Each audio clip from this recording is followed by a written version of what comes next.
May hapon sa tanan. Kami sa mga council, ang naisip nga activity nga para sa Green Brigade is all about sa contest for puro beautification and cleanliness. Probably sa katong mga magian gyud sa Purok. So mo siya.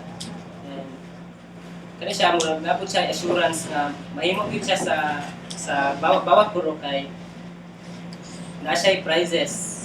Whether madaw ka o dili na jud kay prize nga dali kay assurance nga makadawat jud ka og kwarta. So walo gyud ta nga mo gyud na number one motivation nga nung kita mag-give sa gyud ka ba. Tungod na mga makuha nato di ba dili na kuno beautification and cleanliness for contest.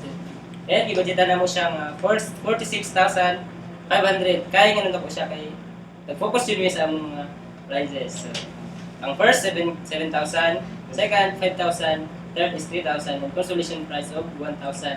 Ang ipilo ka sa ipihan na namin puro na kay 1,000 para sa inyong project o sa inyo.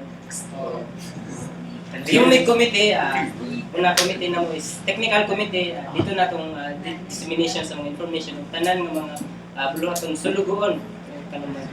Lagi maglibot-libot yun mo siya technical. Next is food. Food na siya, merinda po sa working committee food. Mo ba siya merinda sa working committee. So, uban pang mga activities yung atinan sa mga kabataan niya. Next is Committee on Finance and Working Committee. Sa kaninga contest, among gi-desisyonan nga, ang time frame is preparation yun. Siyempre, gusto mo gina ito mabagsik ang ato ang puro. So, kailangan din na ito magtanom. So, siguro ang October to December, makatubo na siguro gamay nga. Kaya mutulok mo yun ang mga bulak na ito na-adira. So, and awards na ito is kapit siya sa Sumba Life Awards na. So, amo lang naisip, ganun ginali siya contest kay ato lagi ang assurance board na mag-participate ang mga youth sa mga puro kay lagi siya award, lagi siya makuha. So, thank you.